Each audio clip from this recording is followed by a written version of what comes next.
Asia Davis was more than just a name. She was a vibrant soul, a beloved daughter, a loyal friend, and a member of a community that loved her for her authenticity. Born and raised in a world that wasn't always kind to people like her, Asia carried herself with grace and resilience. She had dreams like anyone else, dreams of happiness, love, and a future where she could truly thrive. But the story of Asia Davis would take a tragic turn, one that would not only end her life, but leave a lasting scar on all who knew her. Asia was a transgender woman, proud of who she was despite the challenges she faced. Friends and family often described her as a beacon of light, someone who could make anyone smile even on their darkest days. She had a magnetic personality, the kind that drew people in, making them feel seen and valued. But Asia's life wasn't without struggles. Being a transgender woman in a world that often turned its back on her community meant that she faced prejudice, discrimination, and danger almost daily. Yet, through it all, Asia remained unapologetically herself. From a young age, Asia knew she was different. While others might have tried to fit into molds society imposed on them, Asia refused to hide who she was. She embraced her identity with courage, knowing it wouldn't always be easy. Her journey towards self-acceptance wasn't without pain, but it was a journey she faced with bravery. She became a source of inspiration for those around her, a reminder that living authentically was worth any hardship. The night of her murder began like many others for Asia, a chance to unwind and connect with friends. She had plans to go out, to celebrate life, and to embrace the joy of being in a space where she felt accepted. But what started as a night of laughter and freedom would soon descend into horror. Somewhere along the way, Asia crossed paths with a man who would end her life in an act of unthinkable violence. The details of that fateful encounter remain chilling. Asia's killer, whose name now carries the weight of her murder, was a man whose motives were as dark as the act itself. Witnesses later recounted that there had been an argument, heated words exchanged in the moments before the attack. Some say it was fueled by hate, others by rage, but whatever the reason, it ended in an act of brutality that would shock the community to its core. Asia's body was discovered with injuries so severe that even seasoned investigators were shaken. The attack was not just a crime, it was a message, a brutal reminder of the hatred that still exists in the world. News of her death spread quickly, first among friends and family, then to the wider community. For those who knew her, the loss was unbearable. For those who didn't, her death became a symbol of the violence faced by transgender individuals every day. When the media picked up the story, the response was overwhelming. Headlines painted a grim picture of the crime, sparking outrage and sorrow across the nation. Asia's name became a rallying cry for justice, a call to action for those who refused to let her story fade into the background. Vigils were held in her honor, with candles illuminating the night as friends, family, and strangers alike came together to mourn her loss. But as the days turned into weeks, questions remained. Who was this man who had taken Asia's life? What could have driven him to commit such a heinous act? And most importantly, would justice ever truly be served? The investigation into her murder was swift, but for those closest to Asia, it could never be fast enough. Her death left a void that no amount of justice could ever fill. In the wake of her murder, Asia's family and friends found themselves grappling with the unbearable weight of her absence. Her mother, who had always been her biggest supporter, spoke out about the pain of losing a child to such senseless violence. "She was my light," her mother said in a tearful interview. "She brought so much joy to everyone she met. I can't believe she's gone." For her community, Asia's death was a wake-up call. It wasn't just about one life lost. It was about the systemic issues that made her vulnerable in the first place. Activists rallied together, demanding not just justice for Asia, but also greater protections for transgender individuals. Her name became a symbol of the fight for equality, a reminder of how far there was still to go. As the search for her killer intensified, the details of that night began to come into focus. Witnesses were interviewed, evidence was collected, and a suspect was identified. The man who had taken Asia's life was no stranger to violence. He had a history of aggression, a pattern of behavior that made him dangerous long before he crossed paths with her. Yet, despite the mounting evidence, he showed little remorse. His demeanor during questioning was cold and detached, a chilling reflection of the act he had committed. The crime wasn't just a personal tragedy, it was a societal one. Asia's death exposed the harsh realities faced by transgender individuals, the risks they take simply by existing in a world that too often refuses to accept them. Her murder wasn't an isolated incident. It was part of a broader epidemic of violence, one that demanded attention and action. Asia. Davis's story is more than just a tale of tragedy. It's a call to remember her not as a victim, but as a person full of life, love, and dreams. She was taken far too soon, but her legacy lives on in the fight for justice, equality, and a world where everyone can live without fear. What do you think about this case? Could more have been done to protect Asia and others like her? Share your thoughts below, and let's honor her memory by continuing the conversation. Asia deserves to be remembered, not just for how she died, but for the incredible person she was. The crime that claimed Asia Davis's life was not only brutal, but deeply personal in its savagery. It was an act of violence that left no room for ambiguity, a direct and intentional attack on her existence. Asia's murder wasn't just about one individual's twisted choices. It became a symbol of the hate and prejudice that transgender individuals endure daily. Her death turned her name into a rallying cry for justice, but it also left a devastating void in the lives of those who loved her. On the night of her murder, Asia had been out enjoying herself, finding joy in the company of friends and the freedom to be her true self. At some point during the evening, she crossed paths with the man who would end her life in an act of unimaginable violence.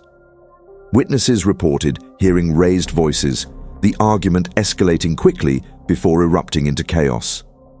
It was later revealed that this man harbored a deep-seated hatred, one that fueled his rage and ultimately led him to commit the unthinkable. The details of the crime scene painted a horrifying picture of that night. Asia had been attacked with a level of violence that spoke to the hatred driving her killer. Investigators described injuries that were both severe and deliberate, indicating a premeditated intent to cause harm. The brutality of the act shocked even seasoned detectives, many of whom admitted they hadn't seen anything quite like it. The scene was not only a testament to the crime's ferocity, but also a reminder of the deep vulnerabilities faced by transgender individuals. The investigation into Asia's murder began immediately, with law enforcement dedicating significant resources to tracking down her killer. Tips from witnesses and evidence collected at the scene pointed to one man, a suspect who, it turned out, was no stranger to violence. He had a history of aggressive behavior, with prior arrests for incidents that suggested a troubling pattern. Despite this, he had managed to remain free, a chilling fact that would later spark debates about the system's failure to identify and address dangerous individuals before they escalate. The man's arrest brought a temporary sense of relief to Asia's family and friends, but it also unearthed new layers of pain. He showed no signs of remorse during questioning, maintaining a cold, almost detached demeanor that added another layer of horror to the case. His indifference to the suffering he caused was a bitter pill for her loved ones to swallow, a stark reminder of how senseless and cruel the crime truly was. As details of the suspect's background emerged, the picture grew darker. He was described as someone with a volatile temper, prone to outbursts and confrontations. Neighbors and acquaintances recalled incidents that, in hindsight, seemed like clear warning signs. Some even admitted they had been afraid of him, avoiding him whenever possible. It became clear that his capacity for violence had been overlooked for far too long, a systemic failure that ultimately contributed to Asia's death. The media quickly picked up on the story, thrusting Asia's murder into the national spotlight. News outlets reported extensively on the case, highlighting the tragic loss of a young transgender woman who had her whole life ahead of her. Vigils were held across the country, with members of the LGBTQ+ community and their allies gathering to honor her memory. Candles lit the night as people stood in solidarity, their voices calling for justice not only for Asia, but for all transgender individuals who had suffered similar fates. Asia's murder also ignited a larger conversation about the violence faced by transgender individuals and the systemic changes needed to address it. Activists took to social media to amplify her story, using hashtags and viral posts to bring attention to the epidemic of hate crimes against the trans community.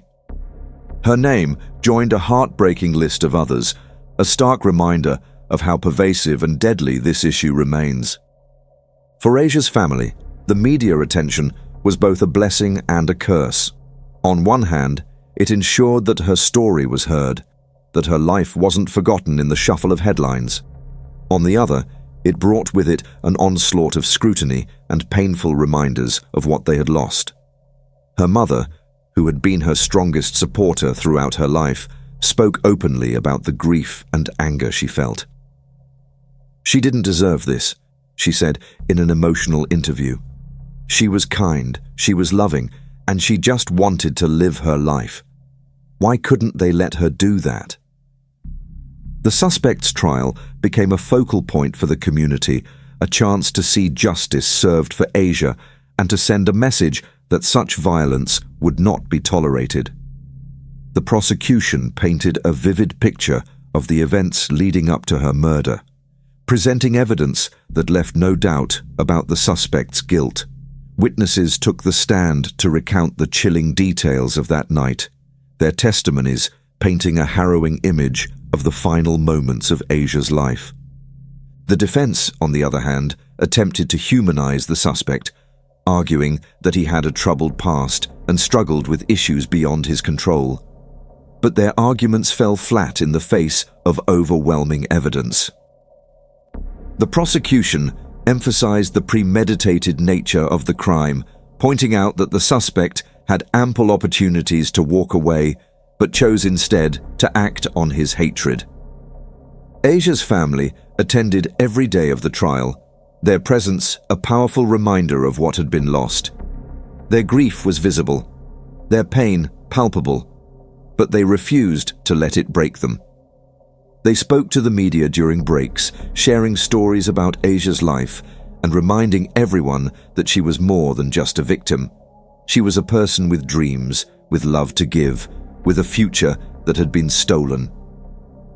As the trial progressed, the question loomed: would the sentence truly reflect the gravity of the crime? For Asia's family and friends, nothing could bring her back, but they hoped for a verdict that would honor her memory and send a clear message that such violence would not go unpunished. The entire community waited with bated breath, hoping for justice but fearing disappointment. The stakes couldn't have been higher, not just for Asia, but for every transgender individual fighting to live their truth in a world that too often refuses to see their humanity. The trial of Asia Davis's killer became a lightning rod for conversations about justice, accountability, and the systemic failures that allow hate-fueled violence to persist. The courtroom was packed every day, filled with family, friends, activists, and community members who refused to let Asia's story fade into the background. For them, this wasn't just about one woman's tragic death. It was about standing up to a culture of intolerance and demanding that her life, and the lives of countless others like her, be treated with the respect and dignity they deserved. The prosecution built a meticulous case against the suspect, leaving no stone unturned in their quest for justice. They laid out the timeline of events leading to Asia's murder, reconstructing that fateful night with chilling clarity. Witnesses were called to the stand, including those who had seen the argument between Asia and her killer escalate into violence. Their testimonies painted a vivid and harrowing picture of the crime, one that left the jury visibly shaken. Forensic evidence was damning. Bloodstains, weapon analysis, and surveillance footage all pointed directly to the suspect. The prosecution emphasized the deliberate nature of the attack, arguing that this wasn't a crime of passion or a moment of rage. It was a premeditated act of violence fueled by hatred. The evidence was overwhelming, and every new piece presented in court felt like another nail in the coffin of the defense's case. But it was the emotional testimonies that truly gripped the courtroom.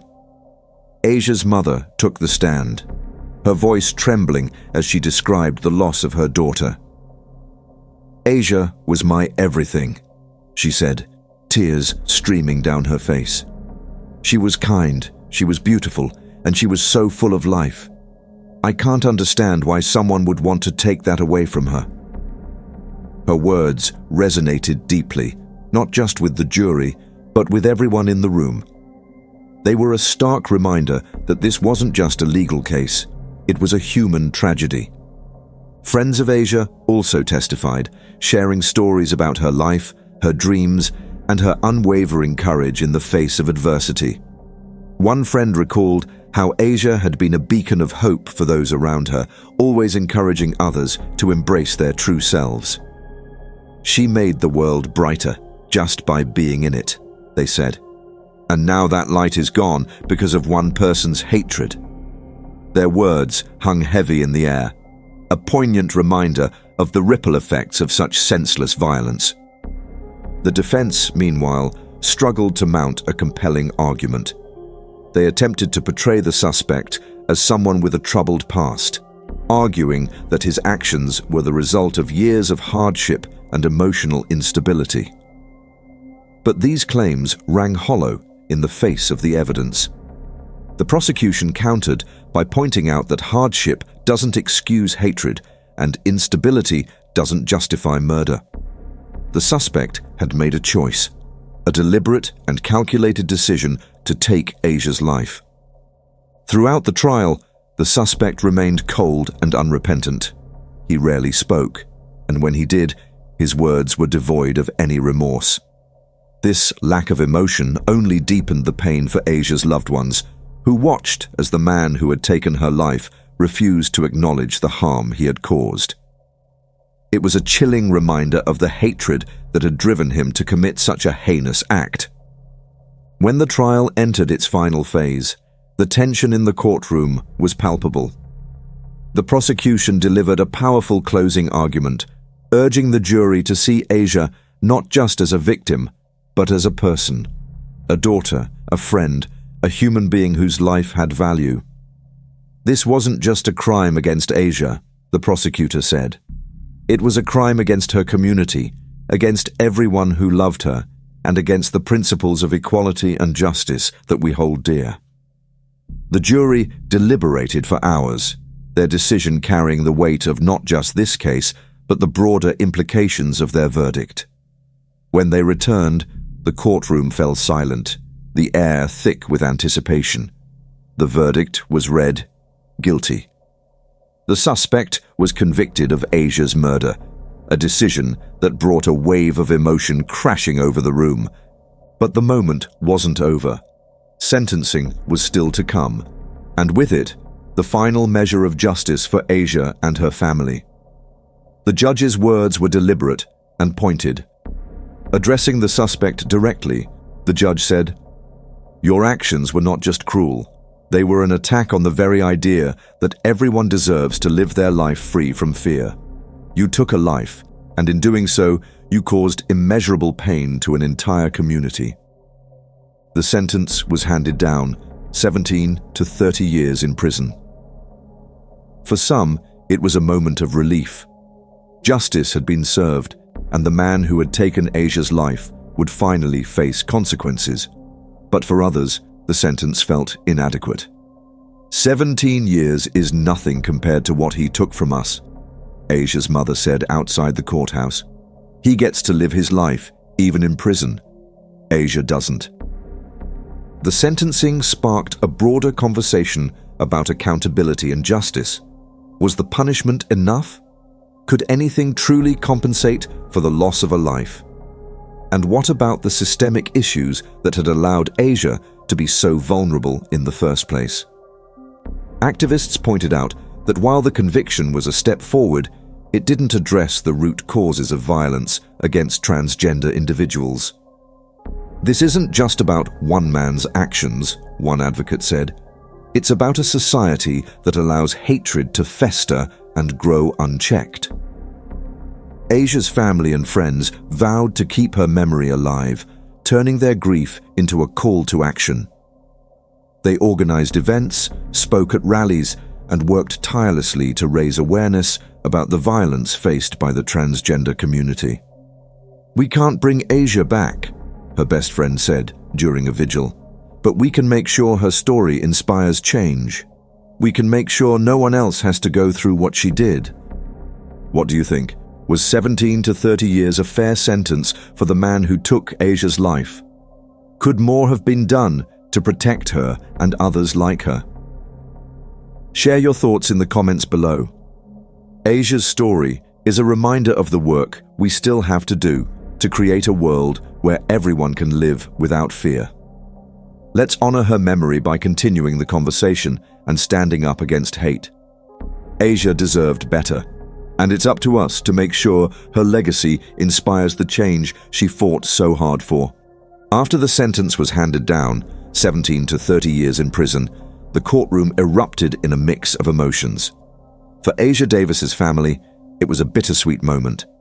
They had fought so hard for justice, and now, finally, the man who had taken Asia's life would face the consequences of his actions. But even as they listened to the judge's words, they couldn't help but feel the weight of everything they had lost. Justice, as necessary as it is, could never bring Asia back. Outside the courthouse, Asia's mother stood before the cameras, her voice steady but filled with emotion. 17 years, she said. 17 years for taking my baby away. How is that enough? He'll get out one day. He'll get to live his life, but Asia won't. She doesn't get a second chance. And we don't get a second chance with her. Her words resonated deeply with those who had followed the case, sparking conversations about what justice truly means in cases like this. Her father, usually a man of few words, spoke with quiet intensity. "Do the crime, do the time," he said firmly. "He took my daughter's life, and now he'll pay for it." But let me be clear, this isn't just about punishment, it's about accountability. It's about sending a message that you don't get to hurt people like Asia and walk away. Not anymore. Asia's siblings, visibly emotional, shared their memories of her with reporters. "She was so full of life," her younger sister said, tears streaming down her face. "She made us laugh every single day. She was our big sister, our protector, and now she's gone because someone decided her life didn't matter. But it did. It mattered so much." Her voice cracked as she continued, "We hope that by sharing her story, people will start to see us, not just as statistics, but as human beings who deserve to live without fear."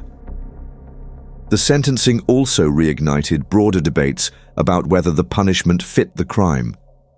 Many in the community were outraged, believing that 17 to 30 years was far too lenient for a murder driven by hate. Social media lit up with comments and opinions. "17 years is a slap on the wrist for taking a life," one person wrote. "Asia doesn't get a second chance. Why should he?" Another added, "This wasn't just a murder, it was a hate crime. The sentence should reflect that." But others pointed out that the sentence, while not perfect, was at least a step toward accountability. "At least he's behind bars," one commenter said. "That's more than many victims of transphobic violence ever get. We have to keep fighting for better, but this is a start." The conversations were raw and emotional, reflecting the deep pain and frustration felt by so many who had followed Asia's case. Asia's family, meanwhile, refused to let her memory fade. They organized a series of events to honor her life, including vigils, community discussions, and fundraisers to support organizations working to protect transgender individuals from violence. At one such event, her mother addressed the crowd, her voice filled with both sorrow and determination. "Asia was more than just a victim," she said. "She was a daughter, a sister, a friend. She was love and light and everything good in this world. And while they took her from us, they can't take her legacy. They can't take the change we're going to create in her name." The question that lingered in the minds of many was this: could more have been done to protect Asia? Her family believed the answer was yes. They pointed to the systemic issues that left her vulnerable, from the lack of protections for transgender individuals to the culture of intolerance that fuels such violence. "This wasn't just about one man's hate," her brother said. "It's about a society that lets that hate grow. We have to do better for Asia and for everyone like her." As you listen to this story, what do you think? Was 17 to 30 years enough for what this man did? Should the sentence have been harsher, or do you believe justice was served? And what about the bigger picture? How do we create a world where people like Asia are protected, where they can live their lives without fear? Share your thoughts in the comments below. Let's have a conversation about accountability, about justice, and about what we owe to the memories of those we've lost. Asia's story is a reminder that hate doesn't just affect individuals. It tears apart families, communities, and the very fabric of our society. But it's also a reminder of the power of love, resilience, and the fight for equality. Her family's strength, their determination to keep her legacy alive, is an inspiration to us all. In the end, the phrase, "do the crime, do the time," rings true. But does the time truly match the crime? That's for you to decide. Share your opinions, your questions, your feelings. Let's honor Asia's memory by continuing this conversation, by demanding better, and by working toward a world where no one has to face what she faced. Asia deserved better, and it's up to all of us to ensure that her story leads to change.